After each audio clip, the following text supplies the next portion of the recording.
pledge allegiance to the flag of the United States of America, and to the republic for which it stands, one nation, under God, indivisible, with liberty and justice for all.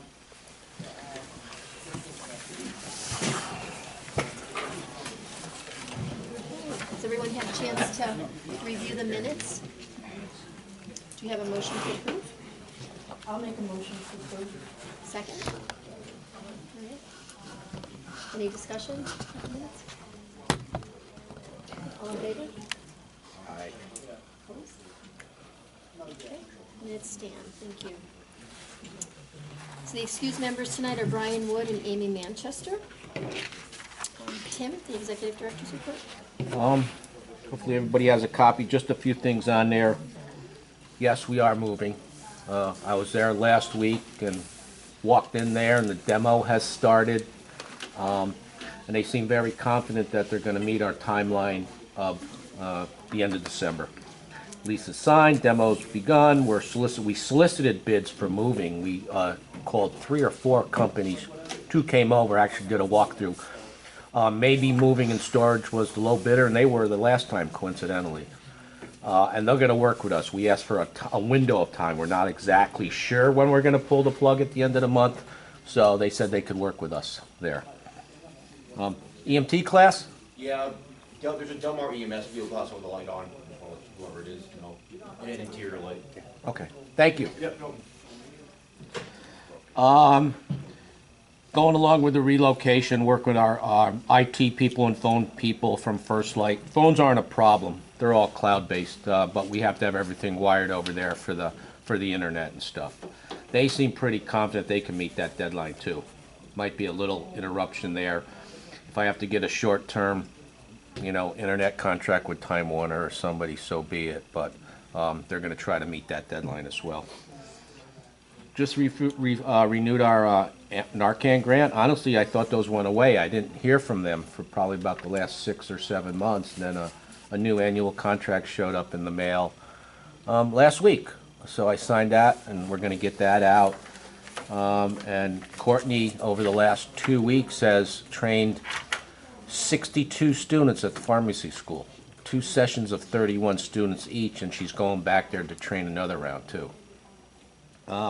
Just a training update. We're working on planning our courses. SUNY Albany, Skidmore, they have hard, fast start dates. Working with Albany County Sheriffs right now to plan one up in Clarksville.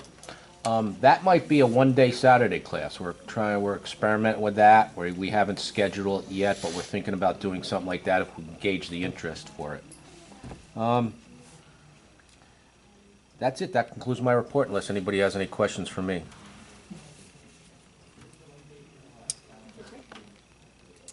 So for my report, disciplinary actions, Juan Rosado from Flushing, New York, had his certification suspended for 3 months. Suspension stayed, was placed on probation for 3 years, and was assessed a civil penalty of $2,000.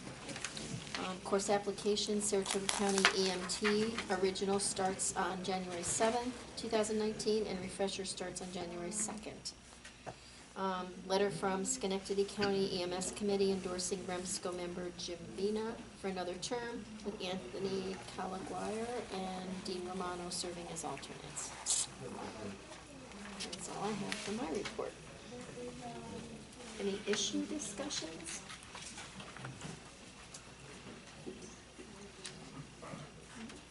Okay. Under the operational reports, Daly is not here. He did say he's on his way. I don't know how long he'll be. On his way. We can check with him. Mr. McHugh is not here. Treasury report, PJ? Yep, we're still keeping our head above water here. We're still in good shape. The only outstanding issue is we have an outstanding voucher from the state for $50,000, and seems like there's a little problem with the state finding the voucher, but Mary told me she'd have the check tomorrow. So. Other than that, we're in good shape.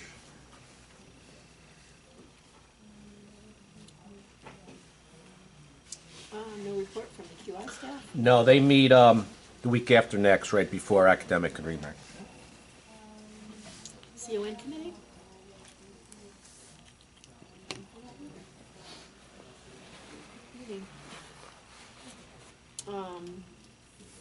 Finance, Steve Kroll. Thanks. Tim has already done the budget for next year, and I think we did a pretty good job of looking at it at the last meeting.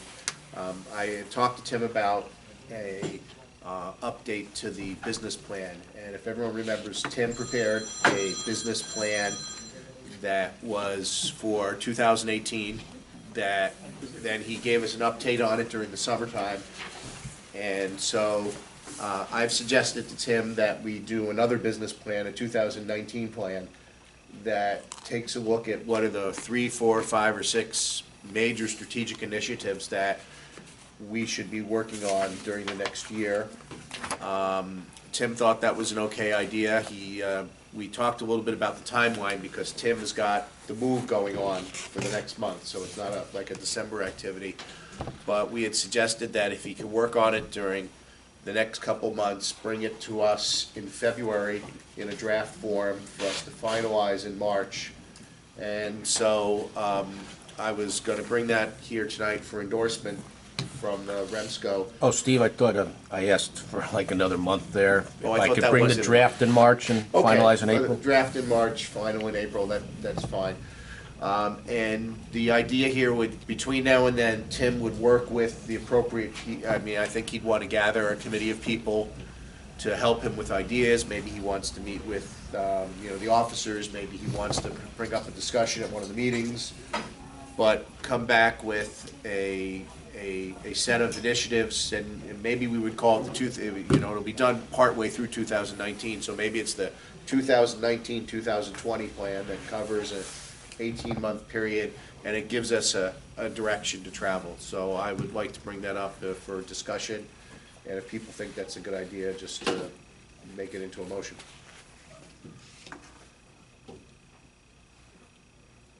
I think it's a great idea, to be honest with you, so, and in conjunction with that also, from the financial end of where we're going, how we're Right, gonna get okay. there. Sure. Well then, why don't I make a motion that we ask the executive director to prepare a 2019-20 business plan, working with the members of the council to develop it for a draft presentation in March to be finalized at our April meeting.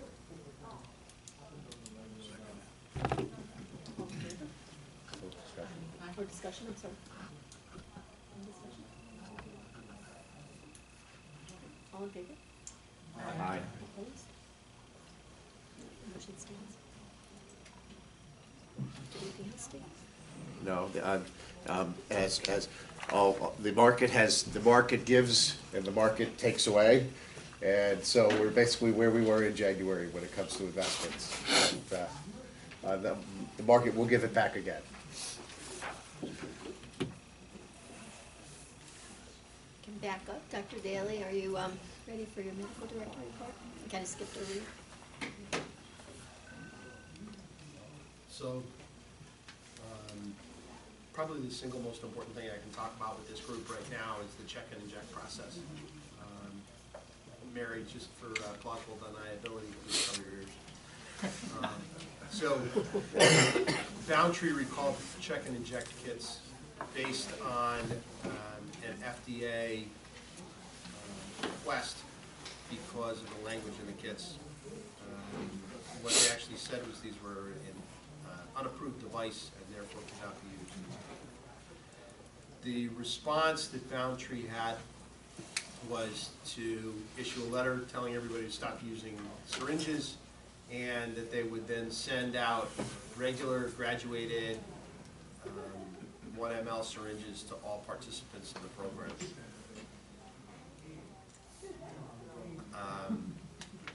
I have a problem with this, and I've discussed this an awful lot with most of the other physicians that are active in the Remsco and the CMAC, and in particular a lot with Dr. Cushman. We actually wrote a REMAC advisory that we were then asked to hold by several members of the,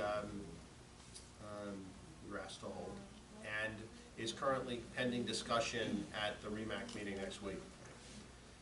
What I've advised my agencies to do is to continue using the check and inject kit as it currently exists, to to continue using the syringes that are in that kit because those syringes are safe and they have been trained, the EMTs have been trained in their use.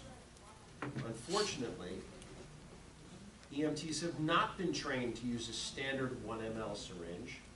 Training in the use of a 1 ml syringe to draw up and inject epinephrine is not regularly available throughout New York State. Therefore, if we substitute the 1 ml syringes for the syringe for the custom syringes that are in that epi kit, what's going to end up happening is we are going to create a hazard for our patients. So what I've asked agencies to do is leave those syringes in place pending additional information from the REMAC local. There is an updated insert that is on the process of possibly being created to be sent out for the kits. It will indicate how to draw using a standard syringe, but training has not yet been developed. Until that training is promulgated, no squad should have those other syringes in place because the people in the squad have not been trained how to use them.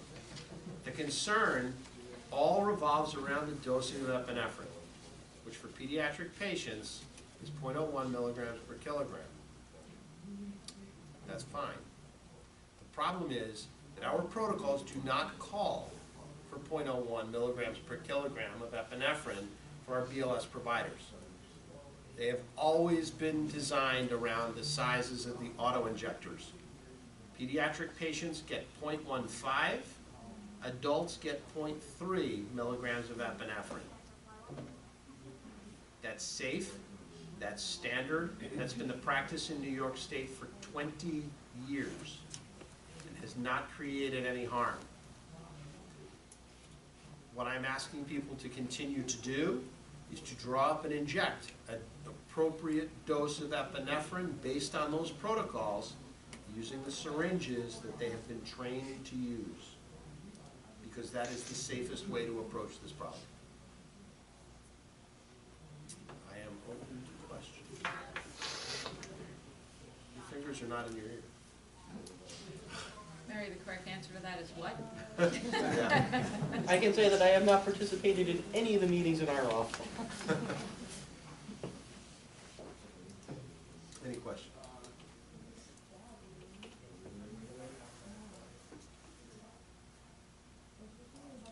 Deja vu all over again, right, Jeff? Anyway. You, me, Rich, Fink. And the I could only ask original one- training that we did, when did we do that? A lot of years ago. Why haven't they canceled the use of the auto injector then? Because the auto injector itself doesn't say it's for use in all patients under 15 kilos. The auto injector itself doesn't say that. What we did was say that our instructions are in compliance with our protocols. But our instructions are in a box. The box is being sold as a unit. It's being sold all across the country. So what I see here is we have a New York situation, and then there's the rest of the country. Love the rest of the country. Don't care what they do. I care about the safety of the patients in the state of New York. That's what I need to do as a member of the CMAC and as a member of our REMAC. And the safest way to continue to provide care for our patients in New York State is to continue to use the syringes that are demarcated and that our EMTs are trained to use. I think that's where the problem came from. There's a little more to the story. I can tell you that offline. I can tell you that.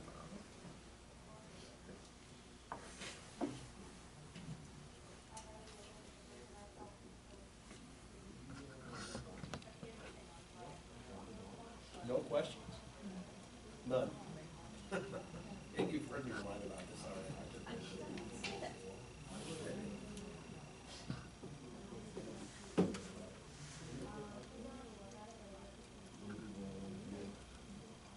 We are pretty darn sure that we saved 10 million bucks around the state with the program though. Yeah. No harm. Successful implementation all over the place. Great program.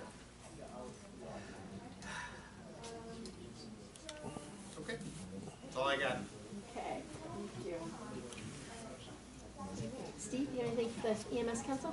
The next meeting won't be until January, and I've been invited to sit on a work group that is going to be developing the first draft of ambulance accreditation standards for the voluntary ambulance accreditation process here in New York.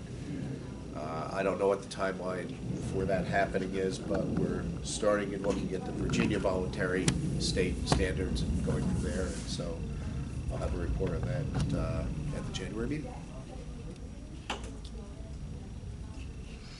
Nurses Committee meets December 6th at Samaritan Hospital. So I'll report at the next meeting. MCI? No report. Membership, none, no report. Nominated committee, Maria? So I will be honest, I'm still learning my job here. But I understand that I am to tell you that the committee will be accepting nominations at all the positions on the executive board for re-election. Let me know. That's all I have. Do you have a deadline for everyone? January 15th.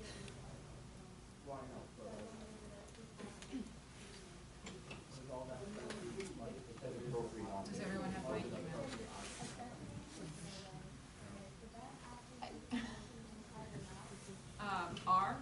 Number 9, Maria, M-A-R-I-A, culinary typing, at yahoo.com.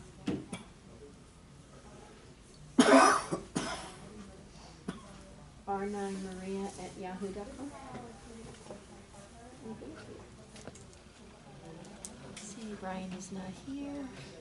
Brian asked me just to thank Tim for putting together a very nice awards banquet that came off without a hitch. Did a lot of people show up to it? Yeah, we had a pretty full house, Nice, 80 maybe. nice. Oh, that's good. Good, that's good. Okay, county reports. Anyone from Albany County? Reporting in Brian's absence? Columbia County, PJ? Columbia County will be, EMS will be participating in an active shooter tabletop drill this Friday. Multiple agencies. Okay. Green County? No report. Rensselaer? Saratoga County? No report. And Schenectady County? We're working on updating our mutual aid plan, and aside from that, no report. Under new business, employee incentive compensation? Tim sent around the documents to everybody previously to this meeting to look at, and usually he's developed that with the finance committee. This year, we asked Tim to actually develop the program, as opposed to us, the members, develop the program. He developed the program, so when you see the materials that were sent out, Tim worked with the staff. He had a staff retreat. They developed the metrics themselves. They brought them back to this body, and we approved those metrics. I don't remember what month it was. And 50% of the incentive compensation being for performance indicators that Tim set, and 50% being for the surplus that we have in our training, or the profit from training. It works out to $10,000, and is it 10,000 and change? Yes, I don't know exact 10 and change. I guess I need to know the exact number to make a motion, but I think that we should open it up for everybody to ask Tim any questions they have about the work that was done this year. And the only metric that was not met was attending as many regional meetings, and that had to do with the staffing change here. But I think that the training program clearly earned a surplus of a double-digit, that number of thousands of dollars, and so that supports the overall Remo budget. And then I think the customer service metrics were very well developed and met. So I would like to first ask everyone here to ask Tim any questions they have, since it's really the performance of him and the staff that we're sort of evaluating here. And then, after that, make a motion that we approve the program for this year. And then further ask Tim to develop a program for next year, which he needs to start working on now. All right, so I'm gonna look up the number. While I look up the number, is there anyone want to ask Tim any questions about what was in there?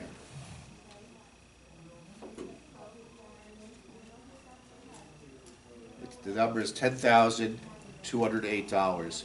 That's equal to 6% of our training surplus, or 6% of our net income, for solely on a calculated amount, and then 6% for the credentialing, carrier registry, meeting participation, and customer service metrics. So it would be a total of $10,208, and it gets split among the staff according to their percentage of the total payroll. And is the treasurer, is the bookkeeper included? Yes. And the bookkeeper is included, okay. I think the first year the bookkeeper was not. I think he's been in there. Okay. He's been in there from the get-go, I think. So, all right, well, I'd make a motion that we authorize the payment of $10,208 for incentive compensation according to the formula. Any discussion? All in favor? Aye. Opposed? Thank you. Abstains? And then, I guess, Tim, we should ask you to come back to us by sometime early next year with a proposal for 2019, and maybe working with the officers on developing that proposal with the treasurer, the chair, and vice chair. Maybe come back with that by March. Will do.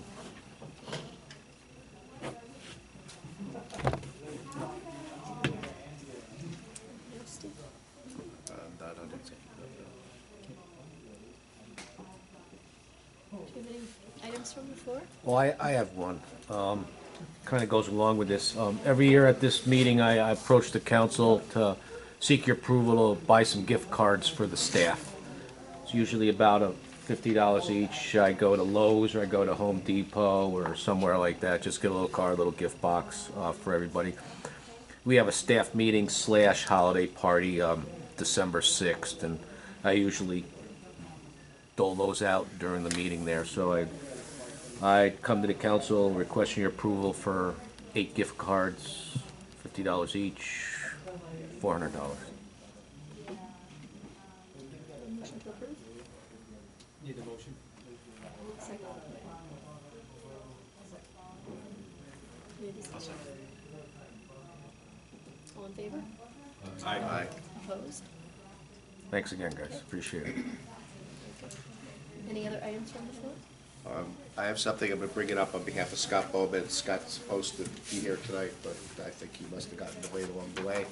A couple meetings ago, we had talked about having developing a leadership training program to help develop leaders at EMS agencies. So a program where we could take our promising EMTs and paramedics that have not yet occupied management leadership roles and get them some experience and training. I think the way we left it at that meeting was, if anybody had any ideas, to come back the following meeting with those ideas. We went to the following meeting, and we didn't come back. There was not really much discussion about it. Scott has asked if we could appoint either a committee or a work group to work on developing a leadership training program that Remo could put on. So the group would come up with a proposed syllabus of topics that would be covered and some ideas for proposed faculty. We're probably not looking at ourselves being the faculty because we're not exactly a draw. You know, for people in our region aren't gonna come and hear the people that they hear. They're managers that tell them what to do every day, teach them as much as bringing in some outside faculty. And so Scott would like to ask that we appoint that committee. He'd like to volunteer to chair it or co-chair it. Brian Wood also would like to volunteer to serve on it. And I would volunteer to serve on it too, and we'd be open to anybody else that wanted to serve on it for us to start meeting over the next couple of months and come up with a syllabus for a program. You may not have the answer to it, but didn't we partially fund and put the mechanism in place to actually offer that from an outside entity? Did that occur? Or am I missing it? The specific thing that was brought up here was the National Association of EMS Managers has a field training officer training program, training someone how to be a mentor or training officer in the field. That was brought up, and we were close to doing that, and somebody said, well, before, we just saw this for the first time. Before we just do that because it's the first one we saw, should we go back and look and see what else is out there? So we never approved it. And so, but that was more specific to training a field training officer as opposed to leadership training for agency management and leadership. So we never approved it, and I think this is a little bit different. Even though that is out there and we can approve it and fund it and have that, it's taught by the National Association of EMS Managers. They could come in and do it here if we wanted to. Yeah, and I may have misunderstood it, but I thought that the commitment that Remo made was to fund a significant portion Yes. of the curriculum attendance cost if we Right. were to drive that, Right. curriculum here, the course here, that, let's say it was a $300 Yep. course, Remo would pick up the lion's share of that, and it would potentially make it more receptive to persons who might Right. want it. You report on the conversation accurately, but we never went forward, but we pulled it back from approval because we developed a consensus that we ought to, before we should just vote on the first thing we see, basically, is what the decision was, and that we look and see what else is out there. From that perspective, I mean, just, I don't know how much of a conversation you have with Scott. Does this company, or are there other companies that would offer the same type thing for? There is a paucity of EMS leadership training out there right now. This is the National Association of EMS Managers. This is their thing. They have this course for field training officers. I think that there's some vendors that are out there, like John Politis has his boot camp, which has traveled around here once in a while. And, there is Doug Wildermuth up in Queensbury that does some of these kinds of things. There was a conference that has been held three times now in the Hudson Valley called the Emergency Responders Leadership Academy, which has focused purely on EMS leadership. And it's gotten about 100 people a year. That's done by the Hudson Valley AHAC. They have approached the AHAC, which is Area Health Education Center, which is a state-funded educational group, about doing a EMS leadership conference here in the Capital District on the same curriculum they use in the Hudson Valley. And the Capital District AHAC has said they want to do it, but not till 2020, because their 2019 grant is all focused on opioids. So there will be something hypothetically here at the AHAC in 2020. In addition, if you remember from the night Ryan Greenberg was here with us, Ryan is talking about putting together a New York State leadership training curriculum that'll be part of the Vital Signs Conference in leadership in 2019. So there's definitely other stuff out there, but I think we have a lot of talent here in this region if we want to do something on our own. So the first step for us is to develop like a syllabus. What would we want people to, what bring back to the body here? This is what would be taught. Would we cover human resources? Would we cover, would we cover finance? Would we cover governance? And figure out what the different topics are. Then you can go out, once you know what the topics you want to engage people on is, you can look to all these various sources for faculty or to teach it. What we didn't want to do, though, is, many of us have probably been trained by John Politis at some point in our in our career, right? Many of us have taken courses by Doug Wildemuth. Many of us have attended things that are done by a lot of people around this room. You know, it's not gonna be a really big draw to have us teaching the stuff that we already are trying to teach people locally. We wanna see if we can bring some other talent in to get agencies willing to send their folks to, so. What's the cost associated with that course that's been offered down south? I don't know. We had talked about putting $5,000, when we talked about it at that meeting, we had talked about $5,000 as something, if we were to pay a substantial portion of the fee, we could put $5,000 up for a class of 3 dozen people. But Scott's not thinking about this right now, about how to finance it, as much as knowing that everyone here thought it was a good idea, that if we had something that we could pay for a good part of the price. But I think at this point, it's what do we want our frontline providers that are going to become leaders and managers to learn about? What are the topics they need to learn about, and then who could we have and come and teach them about those topics? And then from there, you build the program.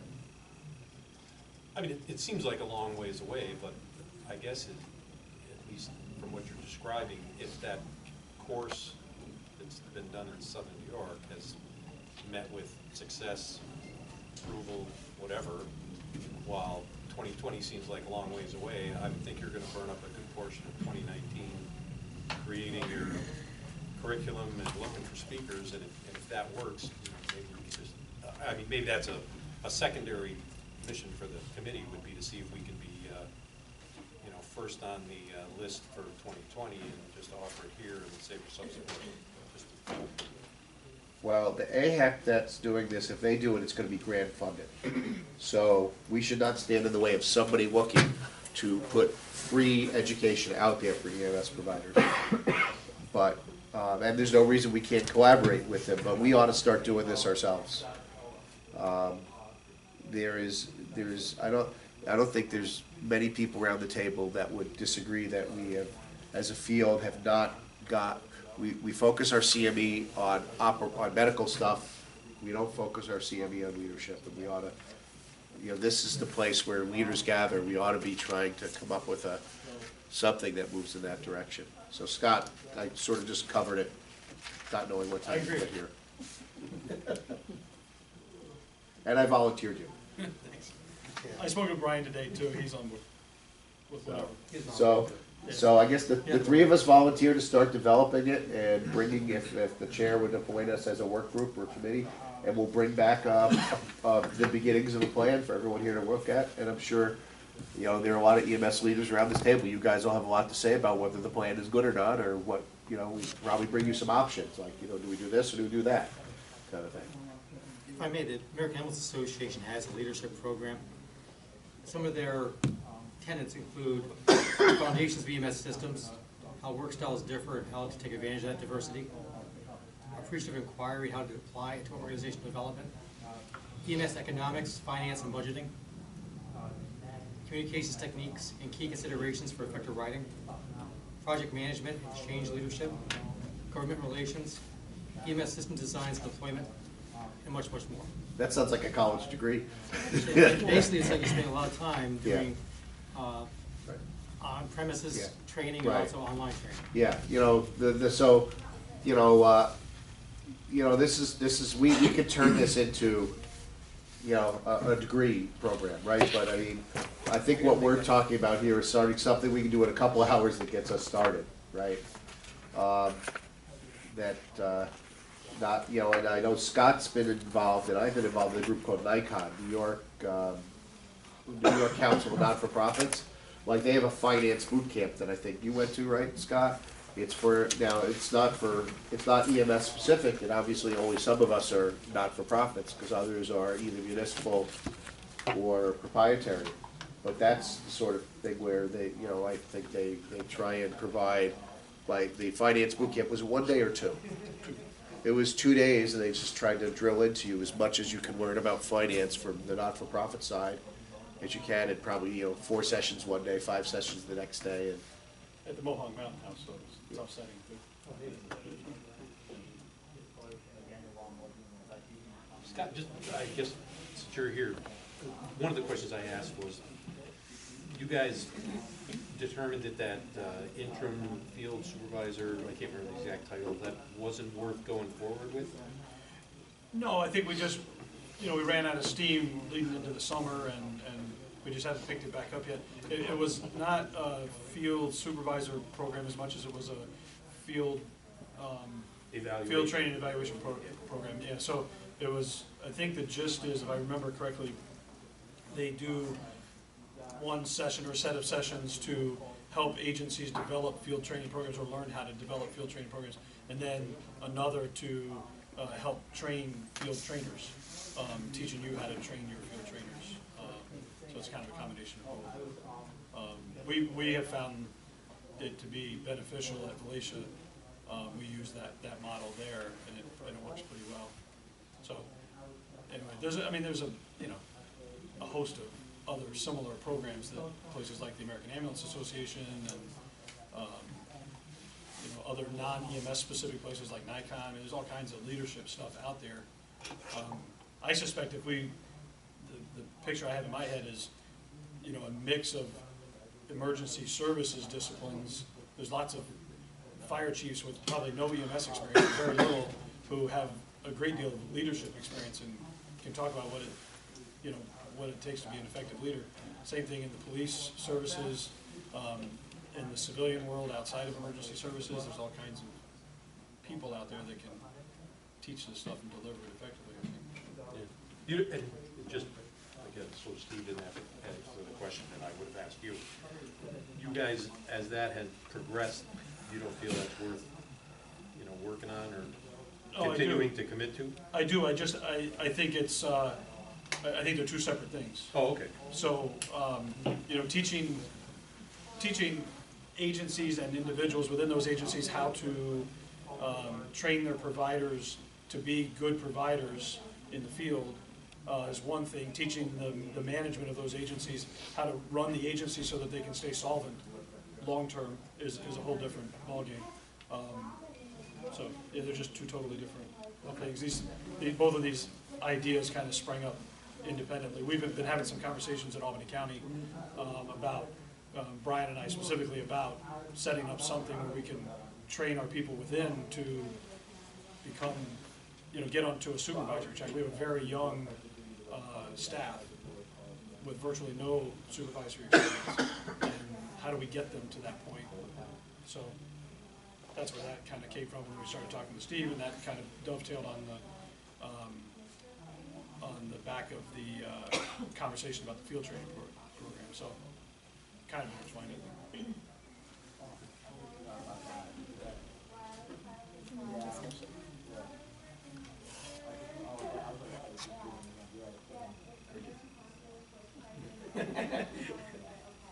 So you okay with appointing a work group or committee? I'm okay with that. Okay? Do we need to vote? Nope. No? You just Good. say it, make it, you just make it Let so. it be said, let it be done. Okay. If anyone good. wants to participate, see Scott. Scott's gonna chair it? Oh, yeah. You came in late, so. Wait. I moved that Brian chairs. Last of the party. Any other items from the floor? So our December meeting is Christmas Eve, so. Who did? I'm sorry. Lynn. Oh, Lynn, I'm so I just sorry. wanted to say thank you to all for all of your support in collecting the socks for the homeless. Thank you. So Christmas Eve is the December meeting, so I see that we have the next one on January 28th. I took that liberty, but That's awesome. I was gonna ask if we could I'll be happy to make a make a motion, motion and I'll be happy to. in light of the fact that we will not have a quorum Cancel the- yes. on Christmas Eve. That's right, that's We right. dispense with that meeting in January. Very good. All in favor? Opposed? No. Merry Christmas. Who wants to be here? At the new building. Yeah, leave the keys. Motion to adjourn, Better be. So moved. second? Or it will be at Starbucks, one of the two. In theory, our next meeting will be in our new dig. Oh, right, that's right. Yep. I felt it was crossed.